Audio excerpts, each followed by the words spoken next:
Olá pessoal, bem-vindo às aulas de projeto com CLP. Essa é a aula 8, parte 2, onde a gente vai trabalhar com os projetos modelados em linguagem de modelagem unificada, né, ou ML, utilizando alguns dos seus artefatos. Então a gente viu que o ML então, é uma linguagem de modelagem unificada. Essa linguagem de modelagem unificada aí, ela tem um caráter bastante visual, né, na maioria delas, das ferramentas que a gente tem.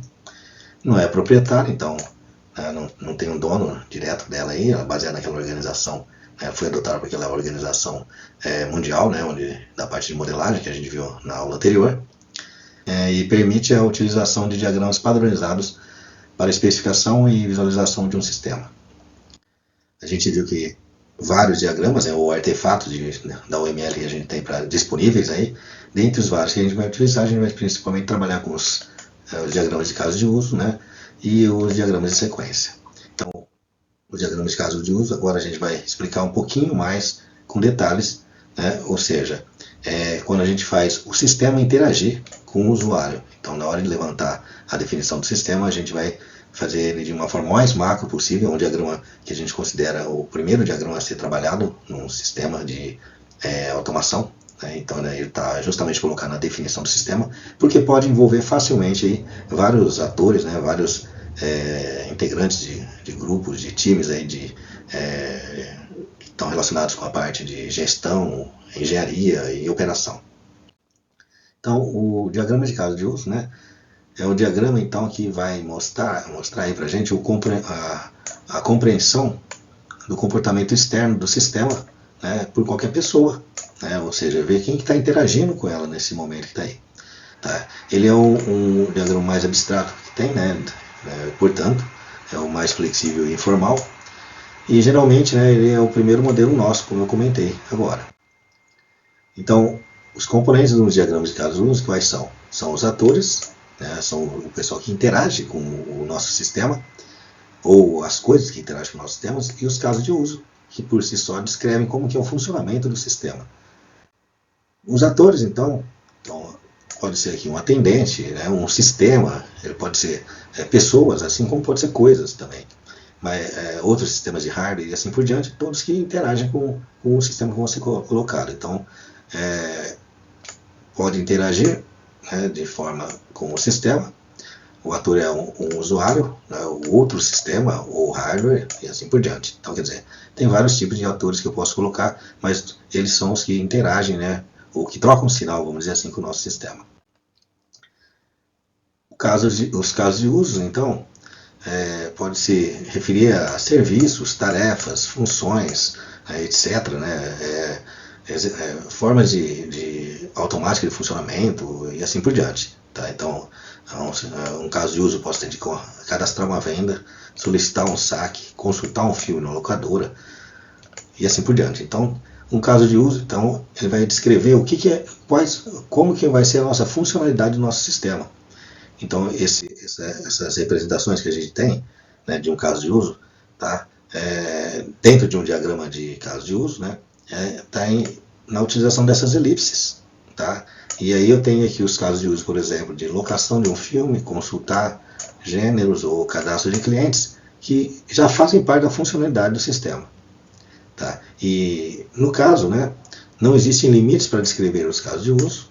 Então é uma descrição que a gente vai fazer, né? Depois a gente vai poder ver que eu tenho aqui como descrever esses casos de uso aí de uma forma bem informal, tá?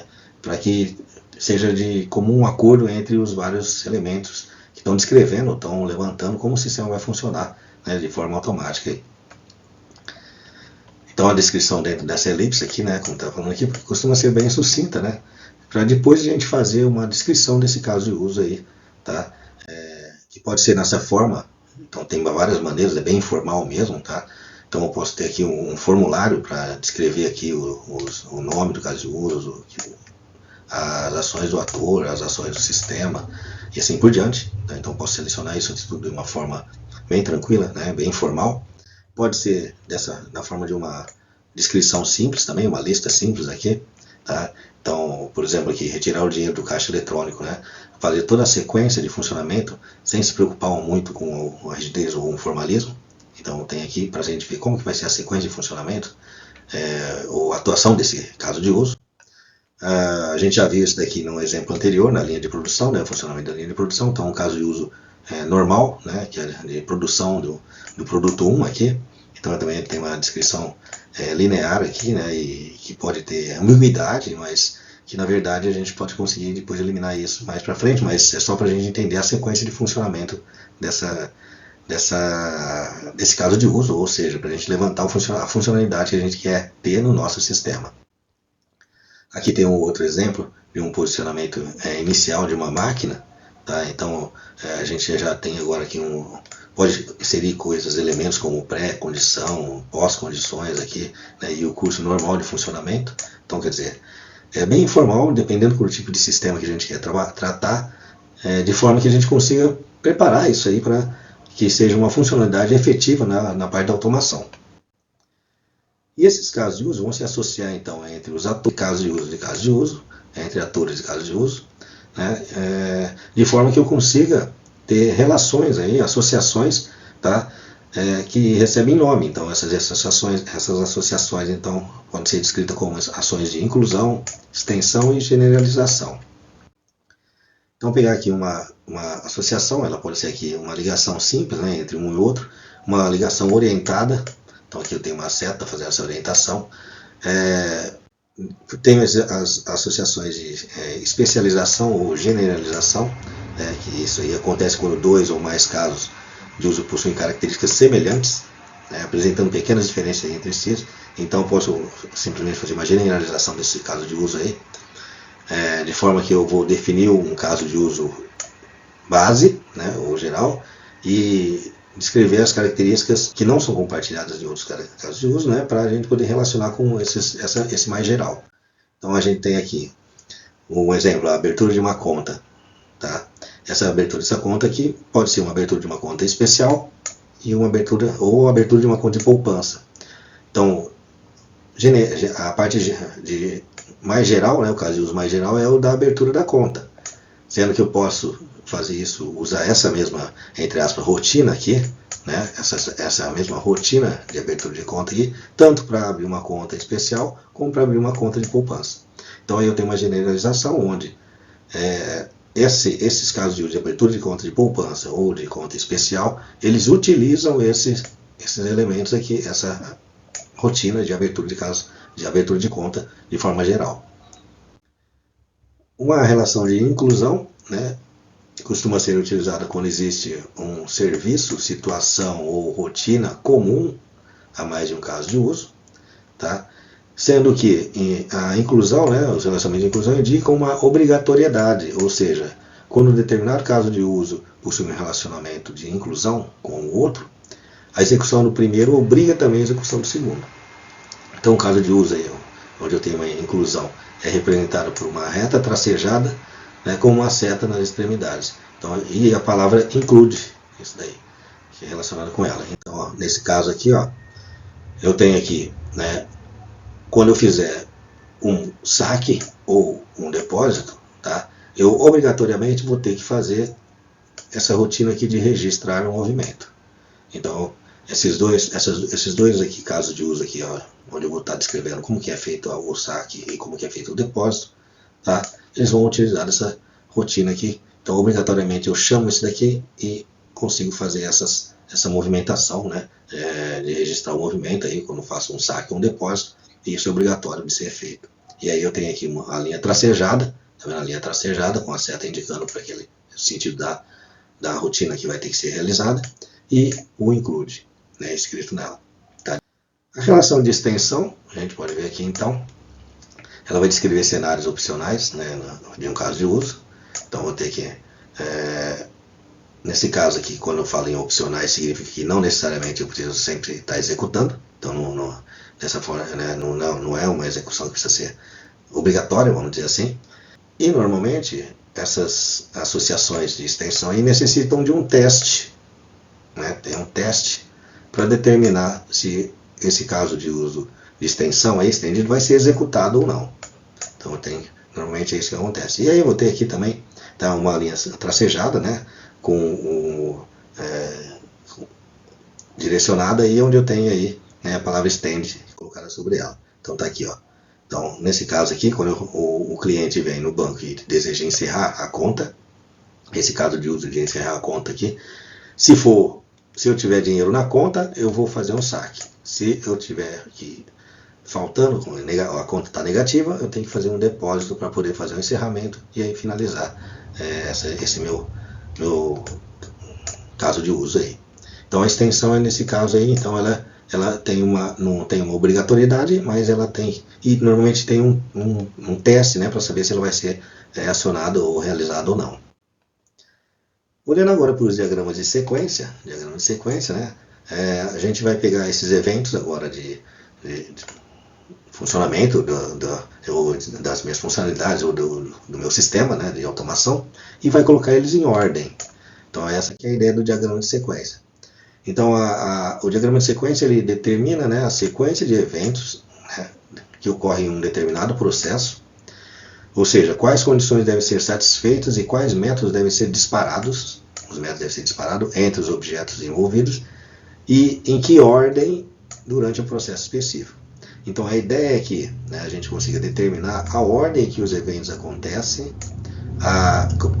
as mensagens que são enviadas, os métodos que são chamados e como esses objetos vão interagir entre si, ou seja, a troca de sinal que eu vou realizar para poder ativar ou não aquele método, aquela rotina e assim por diante.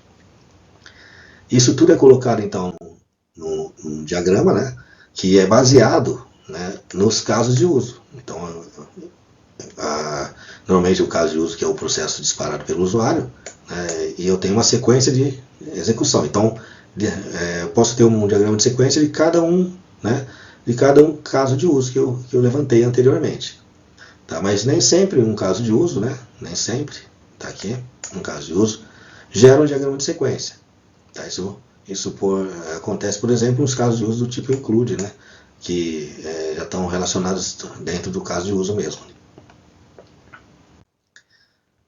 Os atores, então, são exatamente os mesmos que descrito anteriormente, né? Os objetos, tá, que a gente coloca, né, a gente vai ter aqui então um retângulo aqui, esse retângulo aqui com uma linha tracejada, nesse sentido aqui, dizendo a linha que a gente chama de linha de vida dela, tá? E esses retângulos a gente trabalha como se fossem objetos, né, que representam as instâncias das classes envolvidas no processo, ilustrado no diagrama da sequência. E eu foco no controle e ativação dessas instâncias aí colocado, dependendo da linha de tempo que é colocada nesse sentido aqui, tá? Onde eu tenho aqui então os sinais que vão fazer essa ativação, sinais de resposta, né, que eu vou trocar, né, para poder fazer com que esse objeto aqui, ó, seja ativado e funcione, né, e execute a função dele. Então eu sempre vou ter aqui sinais que podem estar vindo e posso ter então os feedbacks, né, para o sistema. Posso ter ele indo de outros lá e saindo também e assim por diante. Então isso tudo vai aparecer num determinado objeto, né? Essa ativação, né, vai aparecer de acordo com a linha do tempo, tá? Quando esse objeto aqui ele for utilizado. Isso a gente chama de mensagens, né, ou estímulos, né, e em termos de automação vão ser os sinais que vão ser trocados entre os módulos, né, onde a gente pode dividir em vários módulos diferentes ou funcionamentos diferentes aí, ou intertravamentos diferentes que a gente vai levantar para o nosso sistema.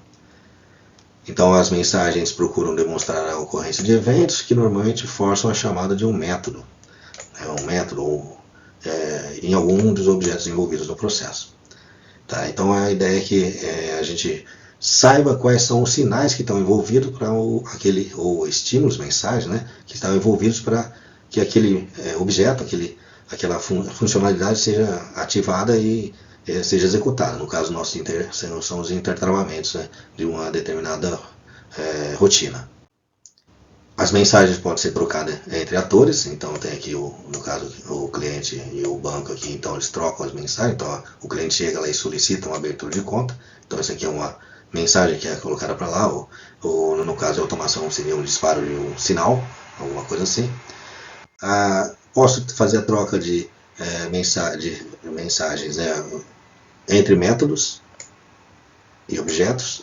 Então posso ter essa troca aqui entre eles aqui. Então na conta comum aqui é feita a atualização do cliente e ele está descrito na parte física. Então eu tenho rotinas que podem ser ativadas uma pelas outras.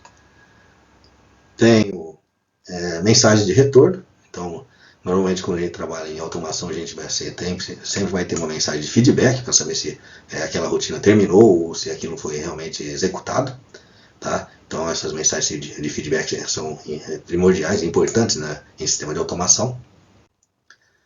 Pode ser feita autochamadas também. Então durante a própria execução do sistema aqui eu posso fazer uma autochamada para um determinado ponto e aí ele nesse próprio sistema eu tenho aí uma outra rotina que pode ser executada, né, nesse ponto aí. E isso a gente vai ver isso nessa linha de tempo aqui, nessa linha de tempo. Então ele pode fazer também essas autochamadas.